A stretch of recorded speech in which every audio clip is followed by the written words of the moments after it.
Hello good evening student, कैसे हैं आप सभी। उम्मीद करता हूं कि आप ठीक होंगे।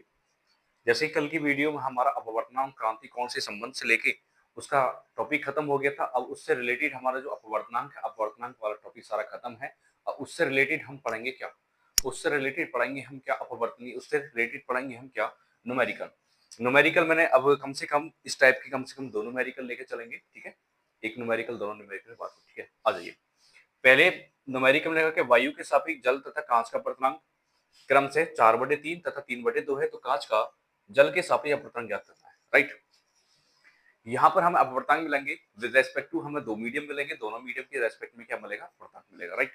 अब देख लीजिए कि अपवर्तनांक किसके सापेक्ष दे रखा है। देखो, वायु का जो अपवर्तनांक दे रखा है, वायु के सापेक्ष जल का, तो वायु के सापेक्ष क्या है, जल है, तो यहाँ लिखेंगे हम air to with respect to, यानी एयर के सापेक्ष इसका वाटर का अपवर्तनांक कितना दे रखा है, 4/3, राइट। वैसे ही वायु के सापेक्ष इसका अपवर्तनांक दे रखा है, कांच का अपवर्तनांक दे रखा है air with respect to glass, कितना दे रखा है, 3/4, राइट। निकालना क्या है, कांच का जल के सापेक्ष अपवर्तनांक, यानी फाइंड आउट करना है कांच का जल के सापेक्ष अपवर्तनांक। अब माध्यम वाला वही वाला टॉपिक है जिसमें हमने तीन पारदर्शी माध्यम को लेकर अपवर्तनांक में रिलेशन बनाया था। पारदर्शी माध्यम को लेकर अपवर्तनांक में जो रिलेशन बताया था, रिलेशन वहां क्या बन के आया था कि ग्लास के सापेक्ष वाटर का जो अपवर्तनांक होगा विद रेस्पेक्ट टू किसके होगा, ग्लास के सापेक्ष एयर का अपवर्तनांक और एयर के सापेक्ष वाटर का अपवर्तनांक। ये रिलेशन हमने पढ़ा था, राइट। अब रिलेशन हमेशा कॉमन रखनी चीज है क्या, एयर को कॉमन रखना है, क्या रखना है, एयर को कॉमन रखना है, तभी तो बनेगा कि ग्लास के सापेक्ष वाटर का अपवर्तनांक। हमारे पास में एयर के सापेक्ष ग्लास का अपवर्तनांक है, लेकिन चाहिए क्या हमें, ग्लास के सापेक्ष एयर का अपवर्तनांक, तो इसका क्या करोगे, इनवर्स निकालोगे, प्रतिलोम निकालोगे। ग्लास के सापेक्ष एयर का अपवर्तनांक क्या होता था, 1 में ANG, हमने राइट पढ़ा था। इससे पिछली वाली वीडियो की टॉपिक में पढ़ी थी ये सारी चीजें कि इसकी प्रतियोगिता क्या होती है, ठीक है, राइट। अब इसकी वैल्यू कितनी है, GNA इजिकल टू कितना आ जाएगा, 1/3/2, टू कहां जाएगा, ऊपर जाएगा, तो वैल्यू कितनी की 2/3, राइट। रख दीजिए, विद रेस्पेक्ट टू निकालना है ग्लास के विद रेस्पेक्ट टू वाटर, तो इसकी GNA की वैल्यू कितनी है, अब मैं इसको रेज कर रहा हूं यहां से, ठीक है। ग्लास के सापेक्ष वायु का अपवर्तनांक और वायु के सापेक्ष वाटर का अपवर्तनांक, राइट।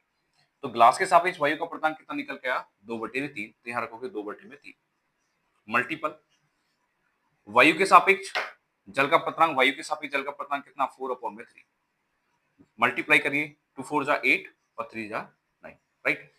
किसके रेस्पेक्ट निकल के आया, ग्लास के सापेक्ष वाटर का अपवर्तनांक, किसके सापेक्ष, ग्लास के सापेक्ष वाटर का अपवर्तनांक।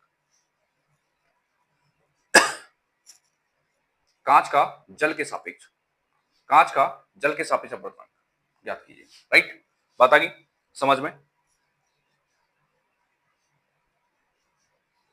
अगर यही बात पूछता किसकी, कि जल के सापेक्ष कांच का अपवर्तनांक क्या होगा, जल के सापेक्ष कांच का अपवर्तनांक, इसका क्या हो जाएगा, उल्टा हो जाएगा, जल के सापेक्ष कांच का अपवर्तनांक क्या हो जाएगा, 9/8, बस, राइट। नेक्स्ट क्वेश्चन देखिए, दूसरे वाले क्वेश्चन में क्या कह रहा है, दूसरे वाले क्वेश्चन में क्या, जल तथा कांच के अपवर्तनांक क्रम से 1.35 और 1.50 है यदि प्रकाश किरण कांच से जल में जा रही है। अब देखो, जो प्रकाश किरण एंटर कर रही है ना, वो ग्लास से एंटर कहां कर रही है, ग्लास से एंटर कर रही है जल में, तो मैं ग्लास के सापेक्ष वाटर का अपवर्तनांक निकालना है, ग्लास के सापेक्ष वाटर का क्या निकालना, अपवर्तनांक निकालना, राइट बेटा। अब देखो, जल तथा कांच के अपवर्तनांक, जल के अपवर्तनांक क्या है, अगर जल का अपवर्तनांक दे रखा है, जल का अपवर्तनांक दे रखा है, तो ऐसी कंडीशन में हमें कंपैरिजन किसको करेंगे, जल को एयर के साथ में, किसके साथ में, एयर के साथ में। यानी कोई भी प्रकाश किरण एयर टू कहां जा रही है, वाटर, तो अपवर्तनांक कितना, 1.35, 1.35। दूसरी कंडीशन में एयर कहां जाएगी, एयर टू, जो प्रकाश की किरण एयर टू कहां जाएगी, ग्लास में जाएगी, तो इसका अपवर्तनांक कितना रखा, 1.50।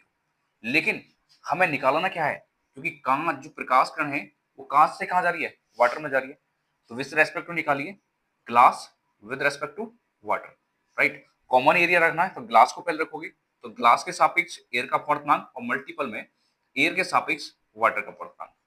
अब ग्लास का इनवर्स करा है, तो ग्लास के सापेक्ष एयर का अपवर्तनांक क्या हो जाएगा, इसको उल्टा 1/1.50, राइट। रख दो जी बेटा यहाँ पर, कितनी इसका तो कितना हो जाएगा 1 अपॉन में 1.50 और मल्टीपल में एयर के सापेक्ष वाटर का अपवर्तनांक कितना 1.35।